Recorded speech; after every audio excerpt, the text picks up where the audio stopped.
Hey, what's up guys? This is Angelo from Trigger Check WS, and I'm here gonna do a deck profile of Vividred deck. I did a deck profile earlier. It was Vividred. It's actually just mono red and Ray / alone, but this time I'm gonna do my main deck, and this is red, blue, green. So I'm gonna show you my level 0s, 1, 2, and 3s, and I'll explain how I play each game level by level.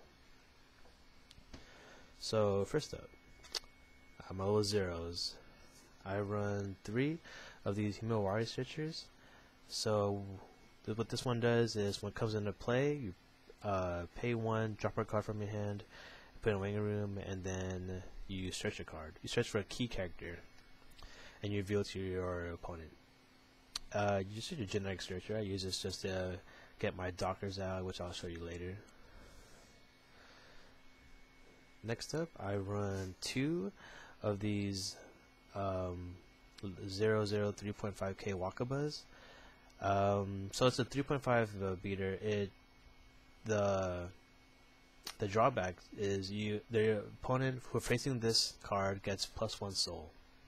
So it's not. I mean, it's not a really big drawback. I like it because I want to be level 1 because that's where my main game is at. So there it is. Next up, I run 3 of these brainstormers. So first effect is you rest 2 characters, and then you give a character 1,000. And then the second effect is the brainstorm. So you pay 1, rest this card, and then you reveal top 4 cards of your deck. For each climax revealed, you choose a card from your clock, put it to your hand, and then you top deck again. So I mean, you could choose like any card, like even like events or climaxes, but I usually make this like if I really need a card on my clock, then I use it. Next up, I run 2 of these level 0 1.5 owies. So first effect is you pay 1, you draw a card, and then you drop a card. So it's a good hand fixer. Second effect is this: you rest 2 key characters, and you give a key character 2,000. So I use this. It's really important in late game, and I'll show you later. Next up, so I run 3 of these anti-heals. So it's a PR that came out recently, and it's ridiculous, but you know. So I'll explain it. So when it's reversed, you pay 1, you send it to memory, and then when you send it to memory, you draw 2, and you drop 2 cards. And then when this card is in memory, for this is for all players. If it's in memory, then if you move from a card from the clock into the waiting room, then you have to pay 2 to do that. Or if you don't pay 2, then you have to top deck yourself. So yeah, a lot of players heal anyways, so because they could just top deck. So they could take away a climax from like the clock or something, and I mean, but then if you have 2 of these in memory, the opponent has to pay 4, or they have to top deck 2 times. But anyways, like healing is most of the time optional, so it doesn't really matter. And a card that bypasses this effect is like Sayaka's Wish from the Madoka set, where the card from goes to the clock into the opponent's hand, so it doesn't go to the waiting room, so your opponent doesn't have to pay 2 for that effect. And I like this card because it's green, so it matches well with my color count. And yeah, it's a anti-heal. Don't need to explain much there. So my last but not least is my 4 level 0 owies. First effect is it's a hand encore. So you drop a character card from your hand to the waiting room when this gets reversed, and you could put it back into rest. And the second effect is you rest a key character, and it gets 1,000. So you could rest if you have 2 back rows. It becomes 4k if you want. Yeah, it's actually really important to my deck, and I'll keep that soon. So I'll just keep that over here while I go my level 1 game.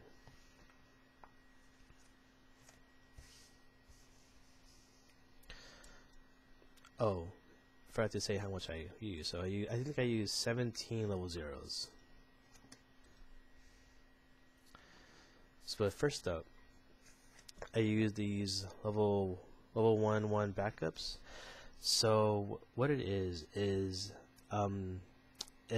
a 1500 backup normally, but if you have two key characters in memory, then it's a 3k backup. So it's a free 3k backup at level 1. I mean, not free, I mean, it's a 3k backup at level 1, which is really good in my opinion. And it's a character, so keep that there. Next up, I have 3 reversers, level 1 reverser. So if this reverses if this gets reversed, and if your opponent is a level 1 or lower, then your opponent also gets reversed. And another effect like is when it comes into play, you pay 2 and you can salvage a key character. So really good. Plus a lot of sets nowadays have good level 1, so you know, always good to have a level 1 reverser in my opinion. Next up, I played 3 of these level 1s, 105k Akanes. So if its effect is, it's kind of like a pseudo backup. When this is on the field, you could pay once. If your other character is being front attacked, you could pay 1, send us to the waiting room, and then you could back up with 2.5k from the field. So it's like kind of like a weird pseudo backup, but I like it. So next up, my main level 1 game. Right here, it's 4 level 1 Akane. So this is considered a doctor for Vividred. So what its first effect? It's a bonder. So when it comes into play, you could drop a card from your hand to the waiting room, and you could get bonds for this card specifically. So I explain the effect right now. So during your main phase, like it doesn't have to be. It's not a climax change or anything, but it is a main phase change. So what it is that you pay 2, send these 2 into the memory, and from the waiting room you get this level 2 Vivid Blue. And I'll explain right now actually. But first, I run 3, 6, 9, 10, 11, 12, 13 level 1s. So put that aside. Actually, I'll keep this.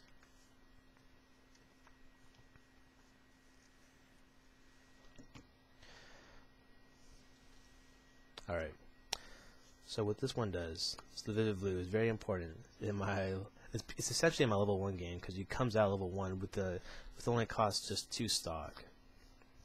But what it is that if you have 2 or more key characters in memory, which you probably do since you used it to dock, you send these 2 to memory. It's a base 9k, and then when you reverse a character, you could clock yourself, and then you could draw 1 card. So at level 1, it's a 9k like base for sure, and it's one of the best cards of the set. I really like it a lot. I like it more than the other Vivid Green and Vivid Yellow, and just because it's like a base 9k, it only costs 2 to dock, and the second effect is pretty good. It's just when you reverse a character top deck, you draw a card. You could gain more hand size because level 1 it doesn't really matter. I don't really care if I clock myself, to be honest. So yeah, that's my main game.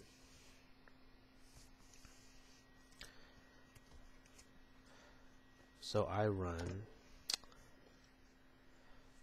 4 of these Vivid Blues because yeah, it is my main game, my level 1 and 2 game, and I recommend the effects already. And I run 2 of these level 2/1 Akane supports. It climax combos with a blind stock, but I don't run that, so I'm not going to bother explaining it. And it's just a level support. So cards in front of this card, for each of the level, it gets plus 500. So that's all my level 2s. Next up, I'll go to my level 3s. So I run 3 Akanes. So what this Akane does is that it's a heal. So even though I run a heal, even if I do run an anti-heal,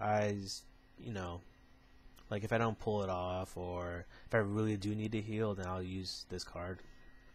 Or I don't. Again, heal is always optional. So it's just a heal. The second effect is you pay 3, and then you drop 2 cards from your hand to the waiting room, and you could burn 5 damage. So I mean, if you're really sure your opponent has no climaxes in their deck, then I guess you could use that skill. I rarely use this. I just use it there just because, both my level 3 count, and plus I love Akane, so yeah. And then my other main game is these level 3 Wakabas. So it's kind of weird effect. So this Wakaba, it cannot side attack. And the other effect is that if you use, it only happens for once for the turn. If you use a startup ability during your main phase, or actually, if you use a startup ability, all your characters gain 2,000 power. And this other effect, which is I really like a lot, it's pay 2, and when this card attacks, when you pay 2, look at the top 2 cards from top of your opponent's deck, and then choose up to 1 card and place it at the bottom of the deck. So you could choose one to the bottom or send all, and then just to make sure if they have any clowns in the top 2, you can put it to the bottom, or if they're all characters, then just leave it on top of there. So it's a game finisher right here. Especially if it's 2, you do exact damage, as long as you don't trigger anything. But yeah, this is my level 3 game, just these 6 cards. But yeah, I'm in love with level 3 Wakaba. It's one of my favorite cards to ever use.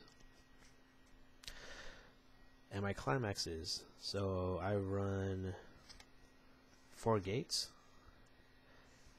and I also run 4 winds. So I don't run yellow, and I run these winds because I like wind as a tech. I think it's really helpful. I feel like I'm enjoying in my locals. I play against a lot of changers, or I always play against cards that are really like essential. I mean, every deck has an essential card, and I think winds always help me. Even though I can't play, even though it is a dead card I draw into, I still like it a lot. I like winds. I like the winds. Alright, so that was it. So now I'm going to go back to my level 0 game. So level 0 game, essentially you would want to have this brainstorm over here. This is the ideal back rows right here. Just because you could fix your hand all the time, and you could pump a character for 2,000 using this effect, and you could use this brainstorm too if you think you're running out of climaxes. And this card, I like this card a lot. And when you pump this card, it becomes 4K. So yeah, I like it a lot. And then if I don't draw into like these dockers into my opening in my hand at all, I could always just salvage it, or search it with Himawari. And this card also with the level 0 Wakaba, which is, I like it a lot, 2.5k. Not that big of a drawback in my opinion. So this is probably my ideal field right here. And later on, use the anti-heal, just because you got to. So my level 1 game. My level 1 game, I definitely must have this docker. So if this Aoi is in the waiting room, I could just always bond for it. But yeah, these two right here are my favorite. And level 1 game. So right, you probably have enough stock to dock already. So what it is, you pay 2 to dock, send these 2 into your memory. You bring out a Vivid Blue, and that's during your main phase. So you can still add more cards into the field. And ideally, you could play another one just because the 1/0. But right here, use the pseudo backup, or the level 1 Verser, just to kill like any of those really difficult level 1s, or too big in for this one, or whatever. Which is probably kind of hard. But it is my level 1 game, so Vivid Blue always has to be level 1. That's my main goal. And these 2 in the back still. to pump it to kill, just to make sure I kill with Vivid Blue. And you can use the top deck. Use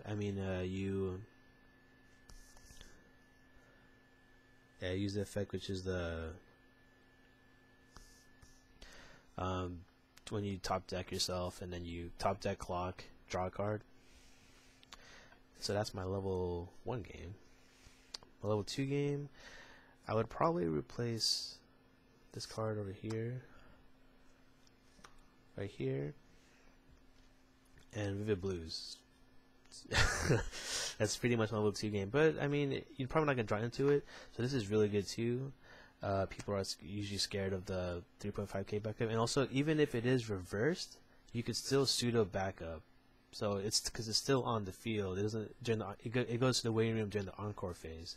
So even if it is reversed, you can still pay 1 backup Vivid Blue for 2.5k. And there you go. That's my level 2 game. So my level 3 game, right here. This is it. So, right here, this effect right here, this card, the level 3 Wakaba, for when you use a startup, all characters get 2k. So what you want to do is you rest 2 characters from this startup effect, give something 2k, probably this Wakaba, and then everyone gets an extra 2k. So it's gonna be 14k, 11k, 12k base, not including this level support. So I mean, that's why I like Vividred. It's all about power, even though power doesn't really mean anything. To be perfectly honest, but this finisher right here, if I have like 2 of these, you pay 2, and then you look at the top 2 cards of your opponent's deck, and you could fix it or anything. That's like a really good finisher. And you're guaranteed, if you like front attack a person, front attack someone, and you're probably strong enough to overcome them. When you front attack them, pay 2. If you don't trigger anything and you know there's no climaxes on top, then you do perfect damage, and that's how you, in my opinion, win games. And yeah, that's pretty much it. That's how I play Vividred, my Vividred deck. So if you guys have any questions or any like comments or anything, please leave a comment below, and subscribe to our channel. We're always trying to like make new videos of deck profiles or box openings or whatever. So yeah, that's pretty much it. Alright, thanks guys.